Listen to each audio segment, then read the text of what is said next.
Welcome back to educator.com. Today we're going to go over the definition of money and also the time value component of money. So in macroeconomics, we're going to go over a lot of things dealing with the Federal Reserve and the money market. Well, before we do that, we got to kind of define what money is and kind of see the time value aspect of money to be able to properly understand what's going on. So a very simple goal we're going to do today, the lesson over, we're going to define money. So what is money? Review the different roles and functions of money in today's economy. So what is the purpose of money? How can we kind of classify what money actually does? And then we're going to determine how the amount of money is measured using M1 and M2. So these are actually things that it's good to know. Again, to see how the Federal Reserve will calculate the amount of money in the economy. So the official numbers would be M1 and M2. And we're going to understand why a dollar today is worth more than a dollar 30 years ago, or more than a dollar 30 years, 10 years, 1 year, or even 1 day from now. So that dollar that you have in your wallet right now, it's worth more today than it is 30 years. And if that's true, that same concept, even a minute later, that dollar is roughly the same value, but that dollar today is worth 0.00001 cents more right now than it is 2 seconds later. So again, you take it to the extreme, but the idea is that money now is better than money later. And we're going to use a quick example to examine how much a penny is actually worth, to give you an idea of the time value of money. So we'll do some practice problems, being able to calculate present value and future value. So what is money? So let's break it down to its essentials. There are two types of money that deals with M1, or assets that can be easily used to purchase goods and services. So two main types, and there's a third type, but we're not going to talk about that too much here. The first type is the currency in circulation. So this is all the money that is held by the population. So all the coins, all the $20 bills, $100 bills, all that added up, that represents a huge part of M1. Another part that, again, in today's day and age, not as many people are going to use via checks, but so more accurate way of saying it would be checkable bank deposits. These are all the funds held in bank accounts in which individuals can write checks off of, or in today's modern society, most people are going to either use debit cards rather than write checks. But again, these are the two major types of M1. And again, the third type, again, not used as much, so it's not going to be a huge, significant portion of M1, but traveler's checks. Another type of money that is almost checkable would be money in savings accounts, CDs, or money market accounts. And so this would be called M2, but they're not money that you can use directly. But I mean, with a click of a mouse, you can actually change savings and directly put it into your checking account. So M2 is basically this near money plus M1 as well, to give you an idea. Now, what is the purpose of money? Money is going to be, it's a facilitator. I run a circular flow diagram activity in my class when I teach macro. And basically what we're doing in this circular flow, I divide half the class into households and half into businesses. And I give half the class, I give the households resource cards, factors of production, land, labor, and capital. I give the other half their businesses, and I give them money. Well, I ask students, what's the best way you can grow the economy? And, most students figure out, well, if I just throw money in the economy, it's just going to cause inflation. So what really grows in the economy is adding land, labor, and capital. In fact, one of the things I do that really helps some students maybe to understand after the fact when I debrief is that, during the simulation, I'll offer resource cards, factors of production. If a household buys it, then I give them resources, and then they become richer. They get more final goods and services. But if I just throw money in there, all it does is it causes prices of what's being sold to go up. And that being said, money facilitates transactions. Imagine living in a barter system. If that were the case, how would you really figure out what something's worth? And the phenomenon here, if you didn't have money, so without money, we would barter, And there would have to be a double coincidence of wants in order for an exchange to take place. That's exactly how it sounds. You walk into a store and you want to buy some eggs. Well, there's no money as we know it. So what you'd have to do is you'd have to bring, I don't know, what's equivalent of a dozen eggs. You'd have to bring in 2 tickets to a baseball game, and you would hope the cashier also likes going to the baseball game. And then if not, you'd also bring as a backup, you'd bring a desk that you have at home. And so it would be very cumbersome and clumsy to work transactions out without money. It's definitely possible. It would make life a lot more difficult. So money actually facilitates these transactions. Now, what are some of these roles that we have of money? And so there are 3 major roles of money. The first one is the medium of exchange. Second one is store of value. And third one is a unit of account. So let's go into these 3 roles a little bit more specifically. So money can be used as a medium of exchange rather than consumption. So it's exactly how it sounds. It's a medium. It's used to exchange for different things. So rather than barter, you're basically taking something, designate that as money. In the United States, we designate Federal Reserve notes. It's a medium of exchange. So people recognize, oh, I can take this money and I can exchange it for other things that I want. And so it works as a good medium of exchange. Germany in 1923, and we'll discuss this a little bit in length a little bit later on, they used eggs and lumps of coal as its de facto money, as a medium of exchange during hyperinflation, because money just was not a good, the German currency at the time. It was not working sufficiently as this medium of exchange. People didn't see it as something that they would be accepted by others. So, eggs and lumps of coals, temporarily became these mediums of exchange. Okay. Another idea is that it's got to work as a store of value. So, medium of exchange, store of value.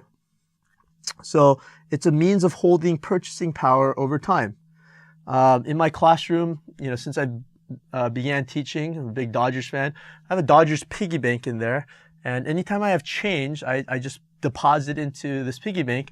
And I know if I hold on to it, a couple of days, couple of months, maybe even a couple of years, I hold on to the change, I take the change out, I can still use the money. Now, money might not be the best store of value. Maybe it loses some of its value through inflation, but I can pretty confidently put in a quarter into my piggy bank, and it's gonna reasonably hold some value. Can't be said with all currencies, but money is ideally supposed to hold store of value. For example, let's give a very silly example here. In-N-Out burgers, while very delicious, I'm a big In-N-Out fan, they would make terrible money because it's not a good store of value. It might make a good medium of exchange, but doesn't have a whole lot of in terms of store of value. For example, if I take out my wallet right here, money clip here, I have an In-N-Out gift card right here. So this might work as a good medium exchange. It's a $10 gift card. So this is a much better store of value because it's almost a form of cash. In fact, the fine print on the back, it says, protect this card like cash, because the gift card is a great store of value. But if I use this and I bought an In-N-Out, In-N-Out combo, then the burgers themselves, they would make terrible stores of value. Why? Because after a couple of days, the bun would start growing mold on it. The meat wouldn't be quite as delicious, and it loses its store of value. So that has to do with any type of perishable food. They tend to lose. They don't tend to work as a good store of value. Whereas maybe cigarettes or something like that, which has been used as money in different prison settings, they do have a store of value. Finally, a unit of account. So what does it mean for it to be a unit of account?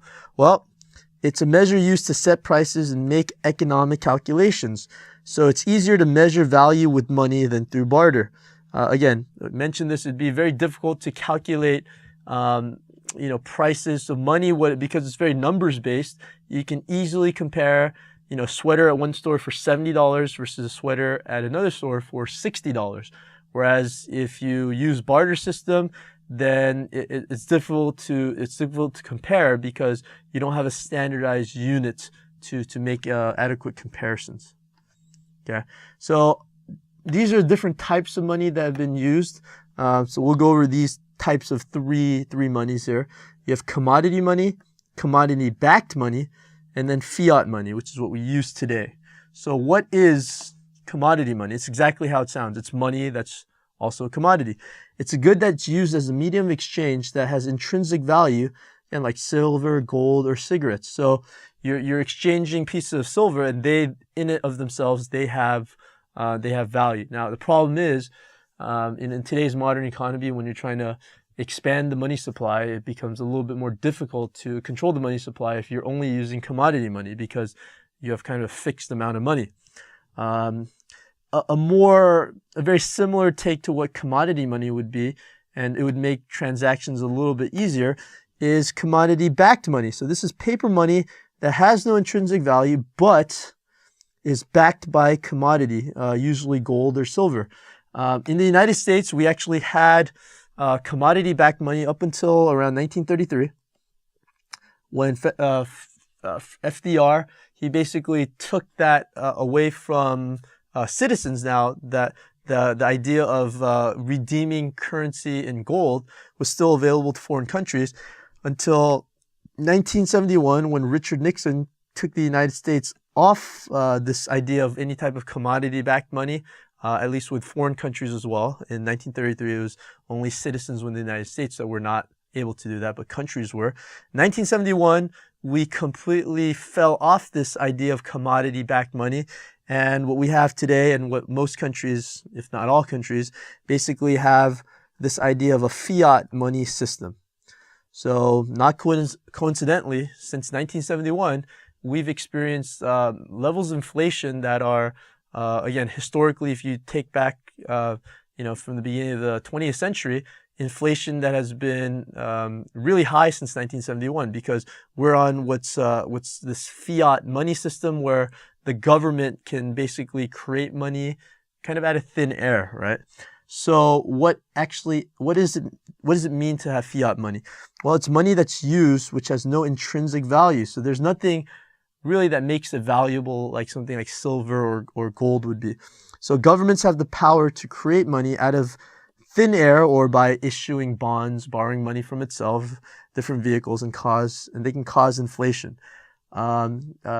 The example I love using in any econ course that I teach about inflation is the lesson in Zimbabwe. And the lesson in Zimbabwe offers probably the most dramatic way of basically dealing with inflation and basically the consequences of rampant government spending and printing money. In fact, one of these lectures a little bit later on, I'll actually bring in Zimbabwean currency. I actually bought it on eBay. You can actually buy, currency that's no longer in circulation as a collectible. I believe I for $10 trillion in Zimbabwean currency, I paid like $1.99 shipping included. It's a great souvenir. It's a good lesson on inflation. But what happened in Zimbabwe was quite spectacularly bad, but still spectacular nonetheless. So in 2009, Zimbabwe abandoned the Zimbabwean dollar. Instead, foreign currencies are used. So as of the date of this filming here, Zimbabwe has no currency of its own. It borrows on other currencies because the government basically destroyed its currency by continuing to print money. And generally that's not going to work. Eventually, maybe for a little bit, government might get away with it, but when money is just abundant and, then goods become a lot scarcer, money has no value, and you have hyperinflation and people expect inflation, and there's a self-fulfilling prophecy. To give you an idea how bad inflation was, in 2007, 66,212.3%. That was the rate of inflation for the year. So if you had 66,212 Zimbabwean dollars and you held on to it for a year, it has a purchasing power of $1. So just try to wrap your mind around the massive level of inflation. But that relatively was actually a great inflation rate, because in 2008, you had a 231,150,888.87% inflation per month. So you want to actually multiply that by 12, and you had an annualized inflation rate based off of 1 month.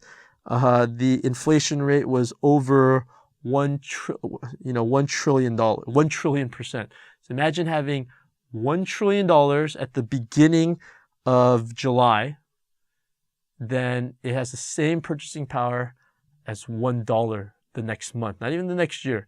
And later on, by 2009, the currency became obsolete, so it had no value. So Zimbabwe is a good lesson to see how inflation can destroy an economy. Clearly, the United States, probably will never get to that level. But if anyone is tempted to say, "Oh, why doesn't the United States simply eliminate its $17 trillion debt by, creating $17 trillion coins and paying that off?" You look at Zimbabwe, and obviously in the United States, it might be able to absorb a little bit.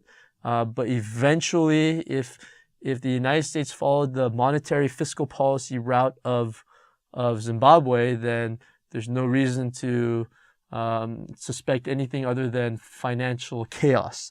So be glad that we don't have a country that prints money and simply throws money into the economy. We get a little bit creative in how we put money into the economy. So M1, what is M1 again? To give you an idea, M1 is cash, money in checking accounts, and traveler's checks. So that's M1. We went over that. M2 is going to be all the money in M1. So this is where it might get a little bit tricky. So it's not M1 and M2. M2 includes all of M1 plus other assets. And so these other near monies include savings accounts, certificate of deposits, and money market funds. So they're money that can be easily converted to cash, but it's not yet cash. Okay. Now, to give you kind of a breakdown of the amount of money that's in M2 or M1 versus those that are the non-M1, M2, is in January 2010, the amount of M1 was valued at $1.67 trillion, with again a slight edge in people holding on to currency and 48% as checkable deposits. Again, January 2010 was a period of very low interest rates, and so maybe people preferred to hold on to cash rather than as checkable deposits because the opportunity cost of holding money was fairly low. Now, in January 2010, M2 valued at $8.463 trillion. So to give you an idea, M1 represented about 20% of M2. And if you subtract these two, the difference, this would be the amount of money that was held in either savings accounts, CDs, or money market funds. Now, just to give you an idea, again, this is an AP Macro course. So again, my explicit goal is to try to help you get that 5 on the AP Macro exam. There's actually there's a figure that the Fed used to measure. It's called M3. So in 2006, Fed stopped releasing the M3 data. And again, for the purpose of this course, it's fine. Let's just assume M3 data doesn't matter. So I'm assuming, let's go with this assumption, that the Fed stopped counting the M3 because it simply didn't matter. So yes, it does count the amount of currency in the economy, and perhaps M3 data could be a little bit alarming, but why alarm the public with the needless data that might show them that perhaps inflation might be increasing? So a little sarcastic there, but M3 data, for all intents and purposes for this AP Macro exam, is not something that you're going to need to know. A penny doubled. So this is how I introduced the concept of time value in my classroom here. Let's imagine that you borrowed a penny from me. So you have a penny from me, and let's assume a daily interest rate of 100%. So if you paid me back on each of the following days, these are the corresponding amounts you would owe. So let's say that you could retire your debt by giving me back the penny on day 0, or the next day you pay me 2 cents. So we're square if you do that. But if you don't pay me back on day 2, you owe me 4 cents. If you don't pay me back, then 8 cents. And then so on, day 3, 32 cents. To give you an idea of time value of money, how much would you owe me on day 50? So why don't you go ahead and pause and try to figure this out. Don't use a calculator. Try to estimate, what is the amount that it would yield. Okay, so let's kind of think about it. So go ahead and pause and try to work it out. If you want to work it out by hand and try to give an estimate, but go ahead and do that. Give you an idea. I go over this in my class. I usually give extra credit to the student that makes the top guess without going over, just like in Price is Right. And what I found is that most students, unless they get word from other previous classes, is that most students have no clue. They don't really understand this concept of compound interest. And so there'll be a gross underestimate. So this is basically how you would work this problem out. So you have the following situation. You have future value equals the present value times 1 plus r to the nth power. So future value is going to be the amount a lump sum of money is worth after a specified time in the future. Okay? And whereas present value is the current sum of money. So R is the interest rate expressed as a decimal, and N is the time period of investment, usually expressed in years. So basically, let's go ahead and work this out. So how much is a penny actually doubled here? So the future value, we don't know the future value. We're trying to find out what this future value of a penny is. Now, do we know the present value of a penny? Well, day one is actually 2 cents. So I know the present value of that penny, you might think it's 1 cent, but it's actually 2 cents. So let's go put 2 cents. And you multiply 1 plus r. So the interest rate here is going to be 100% expressed as a decimal equals actually not 0 point, but 1.0. Because if you own 100% of something, you just own one of it. And N is the time period of investment, usually expressed in years, but in this case, it's going to be days, and it's 50 time periods, or 50 days. So 1 plus 1 to the 50th power, so 0.02 times 2 to the 50th power. So what's that going to equal? It's going to equal 22.5. Now, if you did the calculations already, then you're going to see that that's not quite 22.5. It's actually 22.5. If I'm not mistaken, I don't know specifically, it might be 10 to 13th, but basically $22.5 trillion. So I can legitimately say to a student, a penny today is the same as upon repayment, 50 days, with day one being 2 cents. 50 days from now, if you don't pay me back, a penny with 100% daily interest, which by the way is ridiculous, a penny is the same thing as $22.5 trillion 50 days later. I think students kind of they have they question how they could have gotten such low amounts. Some students will guess like $1, $2, maybe if they're bold, they'll guess $10,000, maybe even $1 million. But if they put $1 million, guess what? They're off by $22.5 trillion. Okay. So again, you take this value here. Again, you put it in accordingly. What does that penny equal? So a penny is going to actually equal $22.5 trillion. So these are equivalent amounts, but keep in mind here, this is day one, actually day 0 here. So day 0, and this is going to be, day 50. So if this is January 1st,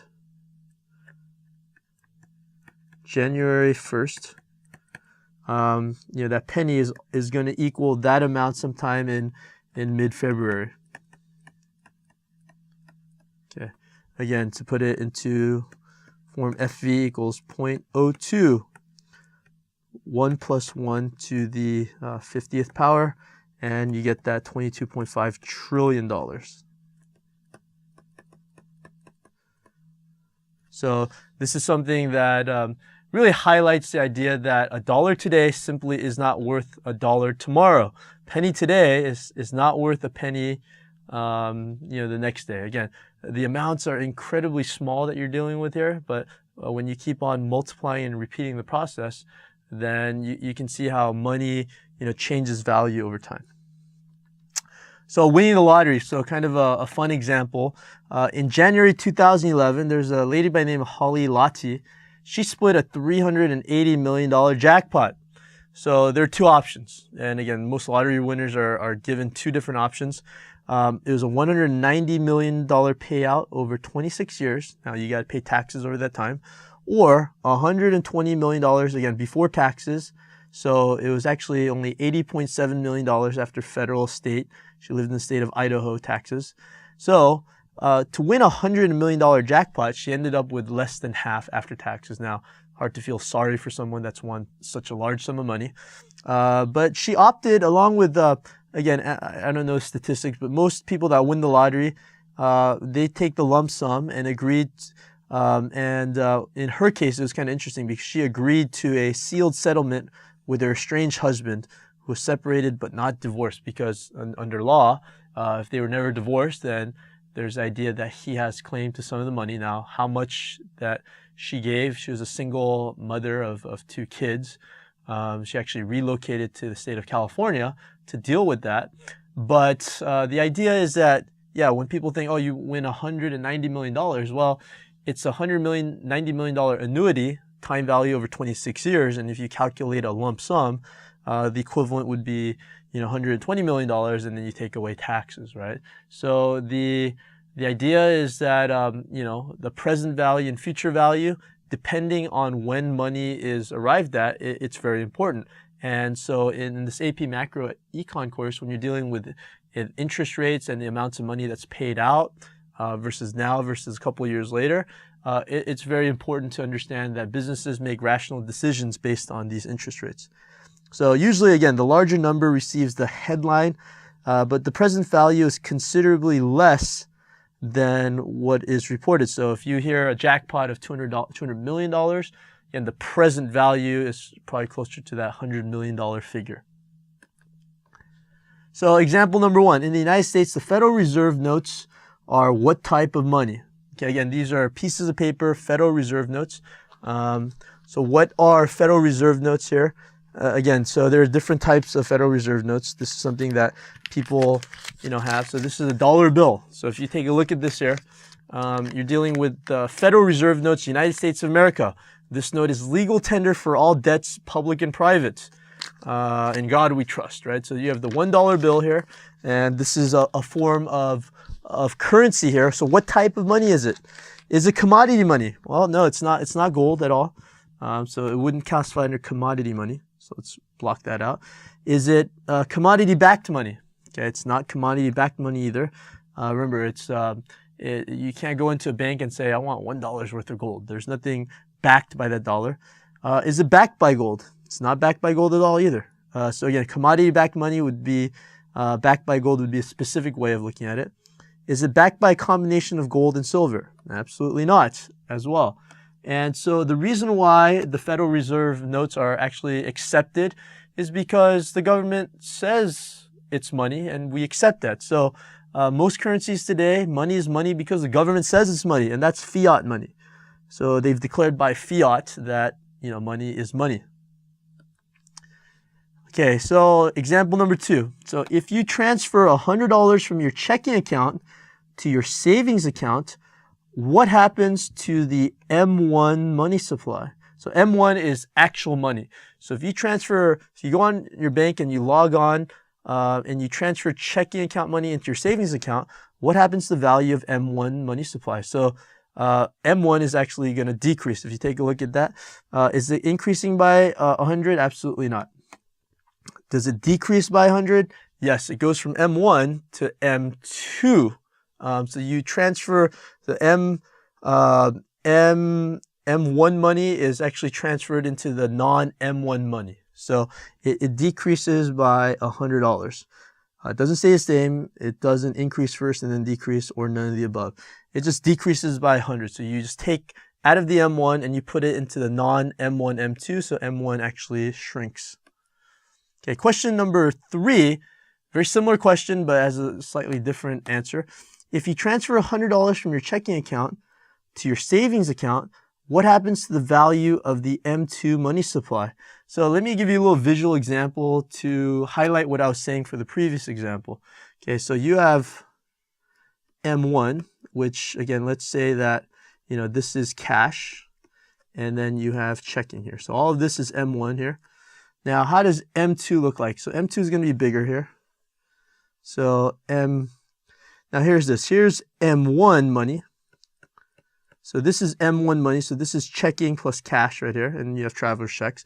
And then this is non-M1 M2 money.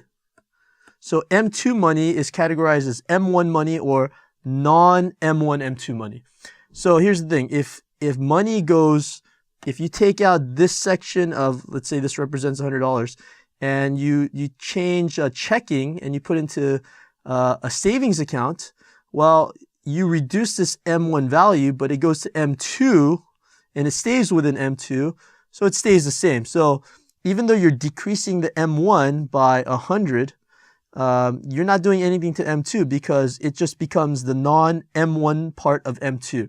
So this can get a little bit confusing, but once you understand, oh, this M1 value is part of M2, when you change from checking into savings, you're not changing M2. You are reducing M1, but it's going to the other part of M2 that's not M1.